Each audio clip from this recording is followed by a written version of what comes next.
Camp Evans has an amazing history.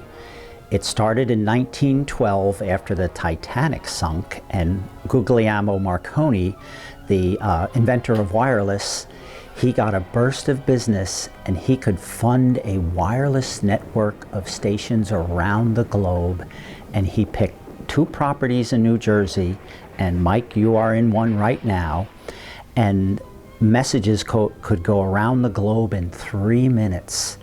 And then the site was taken over by the Navy in World War I, and it's credited for shortening World War I. And then it was sold as obsolete by the RCA Corporation. And then in 1941, the property was purchased by the US Army to do secret radar development. And the site is credited, or radar at least, is credited for helping win World War II on the technical side. And then during the Cold War, Senator Joe McCarthy came here in his reign of communist terror. They invented night vision here, laser target designation, and possibly the most important thing to mankind, being able to track hurricanes with a satellite out in outer space.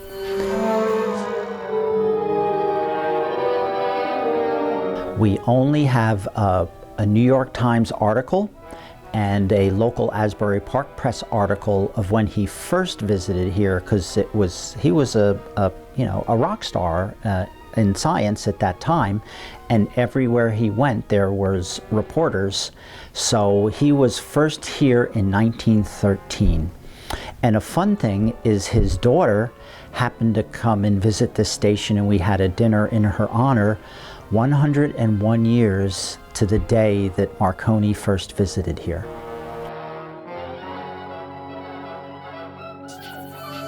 In shrinking down the military in the 1990s, Fort Monmouth was told to skinny down, and they made the decision to give up their remote sites.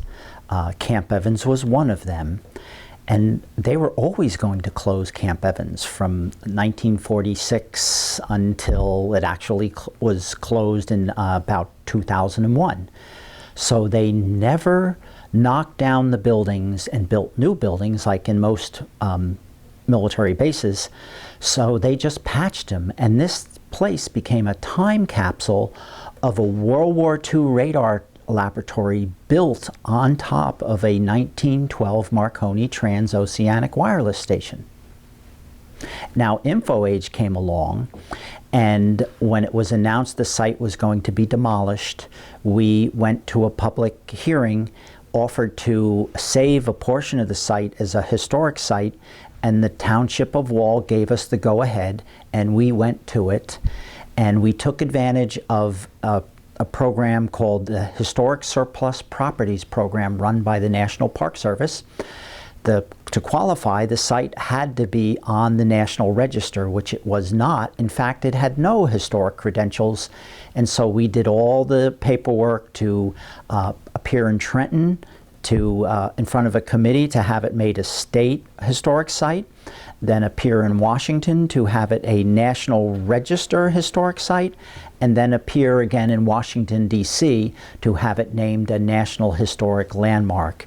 And with those credentials and about 3 inches of paperwork, the National Park Service approved the Army to give the property to Wall Township under contract to lease it to us for its preservation and utilization as a science and history education center. The wonderful thing is it's a heck of a challenge to do it quickly and succinctly because there is so much here to see. Besides the 37 acres and the 16 buildings, we have a giant 60-foot across 5 stories high satellite dish just down the street, And that's where they discovered with a satellite you can track hurricanes and warn people, and that saved millions of lives around the globe. And next to it, we have a museum in the building where the first photographs were actually developed and flown from there by jet to be presented to President Eisenhower the same day. So that's one museum.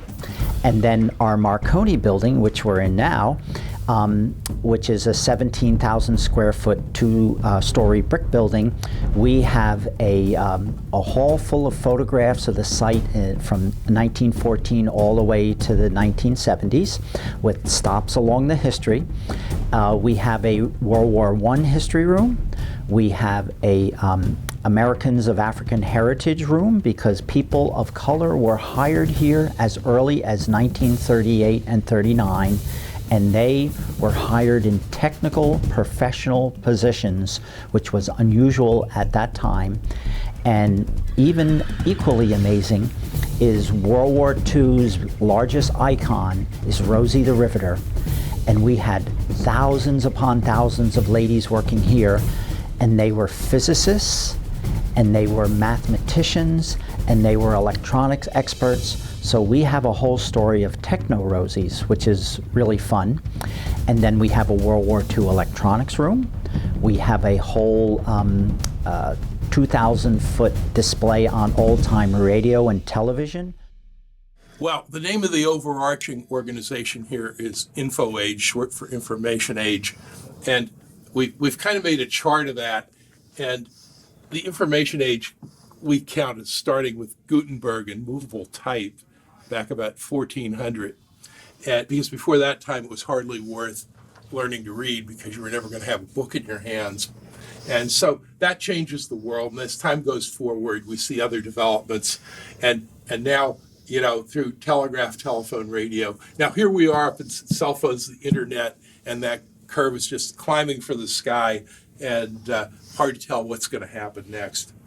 But we kind of reflect a lot of this stuff in the displays, going all the way back to static electricity, which the ancients knew about by rubbing amber on fur. And interestingly enough, the Greeks called amber electron, which was their word for the dawn because of the yellow color. The other mysterious force is hard rock known as lodestone. And if you put one of those on a pivot, it'll point north and south. The Chinese did this. They put their lodestone in a spoon, and they'd arranged theirs to point south, which was the magic direction. And a whole fortune-telling, mysterious thing grows up around that force. So fast forward a couple thousand years, we've invented batteries, direct current sources, and electromagnets, which by the way was a New Jersey thing with Joseph Henry over at Princeton. And shortly thereafter, Samuel Morse develops the telegraph. You have a switch, an electromagnet, and when you key here, it clicks up there, and that's wired 10 miles down the railroad tracks to another station where it also clicks when you key here. And so that's telegraph. Telephone is a further development of that, where you vary the current with a microphone and listen to voices at the other end. And you follow through, and the guy who built this original installation here, Guglielmo Marconi, he reads about telegraph and Heinrich Hertz and people like that, and decides that he can get rid of the wires in telegraph if he uses radio technology. So he's running a spark transmitter. If you come up here, you'll be able to see the spark in the gap here.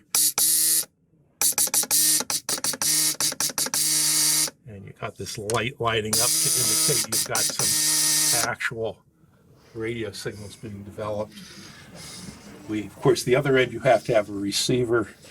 And one of the important things about all this stuff is tuned circuits, which allow you to select stations. And that's a recurring theme Your defining moment. in, This season, we have high in radio. expectations for our boys in orange. One of our heroes here is a gentleman named Edwin Armstrong. When he was about 12 years old, his father gave him a book about inventors. He read about Marconi, got inspired, and became a radio person, to the extent of building a 120-foot mast in the family backyard to hold up his antenna.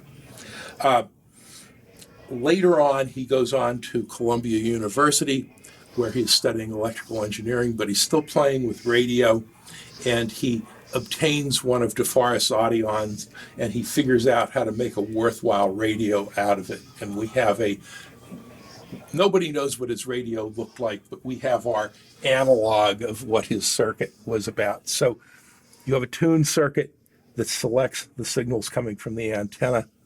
You have a vacuum tube and a control box. You light up the vacuum tube,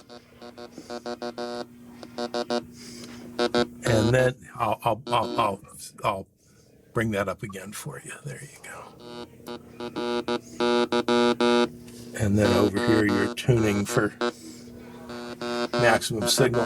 Now, that's about, and we're listening to a simulated spark transmitter because there was no AM radio in these days, just Morse code. And the signal strength you have there is about as good as DeForest could do. But Armstrong makes an important development. He adds another tuned circuit to the output of the amplifier. And when you tune this, it gets a whole lot louder. And then you tune further and that sound changes on you. And it took Armstrong couple of months to figure out why the sound changed, but it turns out that this is acting as an oscillator, as a radio transmitter or a signal source all its own. So in very short time, Armstrong solves the problems of increasing the sensitivity of receivers and making a vacuum tube transmitter, which is a whole lot more convenient than spark. During World War I, we go from crystal receivers and spark transmitters through a couple of steps of change till at the end you have radio telephones on small ships and truly effective portable continuous wave, that is telegraph transmitter receivers in use in the field. This is a signal corps unit which was based on a French design. So a lot of the electronic industry explodes during the war years, and it kind of starts with Armstrong's discovery of regeneration in 1912. He goes public with it in 1913. A couple of other things we have after the war. Radio broadcasting gets started up. Let's see if this guy's going to cooperate today. And this would be typical of a radio you might have in your home. That squealing is a giveaway that it's an Armstrong regenerative circuit. And well, let's go up here where I know there's a station. It's time to go. Like I said, David's got to make this decision. And 100 years later, this still works. Now, the problem with this radio was that by the time you bought the radio and the speaker and the batteries and all of that, it was somewhere beyond $300, which is like $3,300 in today's money. So, it was a really nice big screen TV in effect. But Westinghouse, who built this and pioneered radio broadcasting, realized that to open up the market, they were going to need an alternative, a low-cost alternative. So they also sold a crystal radio. This requires no batteries, no electricity. There's a couple of rocks in here that do the magic of changing radio signals you can't hear into audio signals that you can hear.